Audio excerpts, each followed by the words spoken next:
Bismillahirrahmanirrahim. Assalamualaikum warahmatullahi wabarakatuh. Selamat pagi anak-anak. Nah, bagaimana kabarnya hari ini?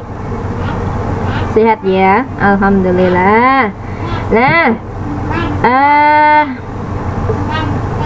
sebelum kita memulai pelajaran, marilah kita berdoa terlebih dahulu ya.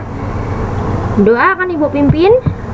Berdoa dimulai.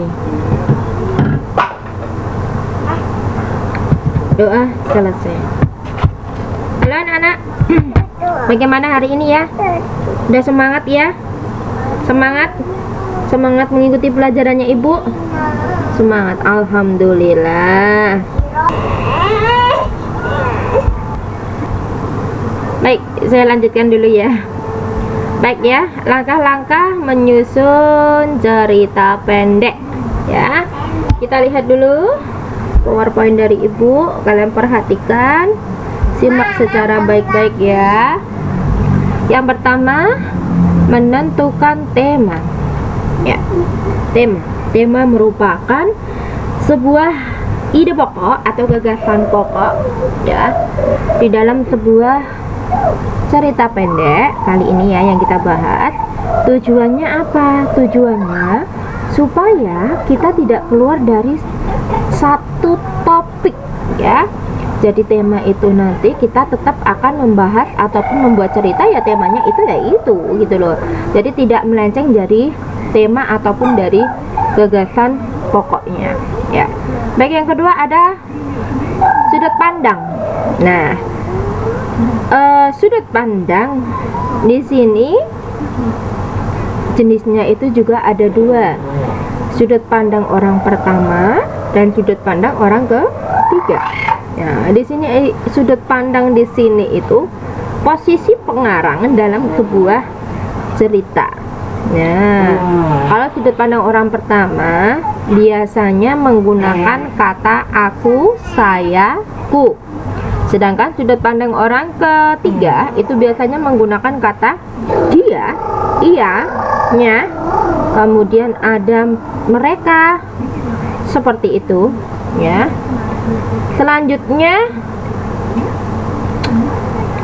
menentukan perwatakan atau watak berdasarkan sifatnya itu dibagi menjadi tiga. Ada antagonis, protagonis, dan tritagonis. Untuk antagonis itu tokoh jahat, kalau protagonis itu tokoh baik. Sedangkan tokoh yang selanjutnya itu ada tritagonis, itu tokoh penengah ya. Kemudian berdasarkan cara pandang, perwatakan itu dibagi menjadi dua. Ada analitik sama dramatik. Kalau analitik itu diceritakan langsung oleh pengarang, sedangkan dramatik ya itu diceritakan langsung oleh mungkin kebalik ya, maaf. Untuk perwatakan ya, watak itu dibagi dua lagi berdasarkan cara pandangnya. Yang pertama analitik dan dramatik. Kalau analitik itu secara langsung, sedangkan dramatik itu secara tidak langsung. Untuk dramatik dapat dilihat dengan ciri-ciri berdasarkan fisik, lingkungan, jalannya cerita, dialog, kemudian tanggapan orang lain. Selanjutnya ada setting ya, ada tempat, waktu, suasana. Kemudian yang kelima atau selanjutnya itu menyajikan peristiwa sesuai alur cerita. Jalannya cerita itu seperti apa? Bisa alurnya alur maju, bisa alurnya mundur, bisa juga alurnya campuran. Kalau maju tetap itu menceritakan peristiwa dari awal, dari perkenalan sampai endingnya, akhir ya. Kemudian ada mundur, itu biasanya ceritanya bisa dari akhir, kan nggak bisa dari akhir, itu bisa dari tengah, kemudian dia menceritakan awal, kemudian dia balik lagi, itu namanya campuran ya. Kalau berdasarkan apa ini tadi ya, alur ya, mundur ini biasanya berada di tengah-tengah suatu cerita, kemudian balik lagi ke belakang ya, bisa mulai dari perkenalan dan sebagainya itu. Nah, dalam langkah-langkah menyusun cerita pendek ini ya, cerita pendek ya, ini kita jumpai di kelas 7 ada, kelas 8 ada, kelas 9 ada. Insya Allah materi ini itu akan mudah bagi kalian ya, karena ini setiap tahunnya itu kita sudah makan gitu ya, jadi kita akan merasa kenyang gitu kalau kita bercerita tentang cerita pendek ya. Oke, dari sini ada pertanyaan? Tidak ya?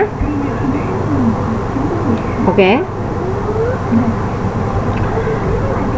Sekarang silakan anak-anakku buka WhatsApp, ya. Ibu tadi sudah mengirimkan ini materi tentang langkah-langkah menyusun cerita pendek. Nah, untuk diskusinya silakan kalian mencari apa itu ya, membuat suatu kerangka cerita pendek bersama kelompok kalian. Kelompoknya kelompok yang sudah disusun kemarin ya. Silakan. Ada pertanyaan? Tidak? Baik. Kalau tidak, silakan berkelompok dulu. Ibu akan menunggu kalian hasilnya ya. Oke. Waktu sudah habis. Silakan berkalian berpresentasi ya, hasilnya seperti apa, ataupun silakan kalian kirim hasil dari kelompok kalian dalam sebuah ke grup WhatsApp aja ya, ke grup WhatsApp aja biar semuanya bisa membaca ya. Oke, silakan. Sebelum kita ulas satu persatu dulu. Nanti mungkin kelompoknya Anissa, silakan ya. Selanjutnya nanti ada kelompoknya si Diana. Yang ketiga ada kelompoknya Husain. Yang keempat nanti ada kelompoknya Miftah. Yang kelima nanti ada kelompoknya Andi. Ya, silakan. Oke, sudah? Oke, itu ya hasilnya. Oke. Baik. Silakan kalian menanggapi hasil dari kelompok teman kalian. Oke. Oh iya ya, kelompoknya si Anissa dulu, silakan. Oke. Begitu. Kelompoknya Andi. Baik. Ya. Oke, baik. Cukup sekian dulu ya nak ya. Ternyata kalian sudah pandai dalam menyusun cerita pendek. Langkah-langkahnya sudah tepat, sudah terdiri dari tema, pusat, pengisahan atau sudut pandang, ada perwatakan, ada setting, dan yang terakhir adalah ada alur. Nah, ternyata setelah ibu lihat hasil kalian itu tadi ternyata sudah urut runtut. Nah, itulah ya. Jadi sebelum kita membuat cerpen itu tentunya kita harus menyusun cerita pendek, itu harus kita tentukan langkah-langkahnya dulu, baru kita membuat ataupun mengembangkan suatu cerita pendek. Untuk minggu depan hasil dari kerangka kalian ini nanti ya, nanti silakan kita akan bahas di pertemuan berikutnya, yaitu pertemuan selanjutnya yang ketiga, yaitu tentang menyusun cerita pendek berdasarkan struktur dan kaidah kebahasaan menurut ataupun menggunakan bahasanya sendiri, gitu ya. Itu untuk materi besok ya. Baik, ada pertanyaan lagi enggak? Tidak? Oke, Ibu tutup ya. Terima kasih untuk hasil hari ini. Semoga bermanfaat dan semoga tetap sehat, tetap semangat. Meskipun pandemi ini kapan berhentinya ya, tetap kita harus semangat untuk belajar ya. Terima kasih Ibu ucapkan.